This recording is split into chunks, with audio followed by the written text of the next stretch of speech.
Picture puzzle. Picture puzzle is a type of visual activity that involves a series of pictures to be interpreted. Let us learn to solve some types of picture puzzles. Odd one out.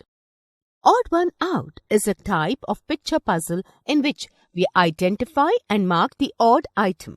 To find odd one out, we have to look for the item that is not matching the other items of the puzzle.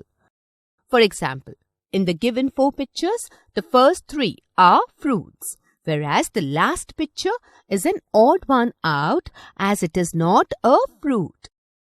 Look at few more examples. The circled one is an odd one out. Here, sheep is odd because rest 3 are wild animals. Here, hen is odd because rest 3 are stationary items. Mirror images. One half is the mirror image of the other half. Look at the given images.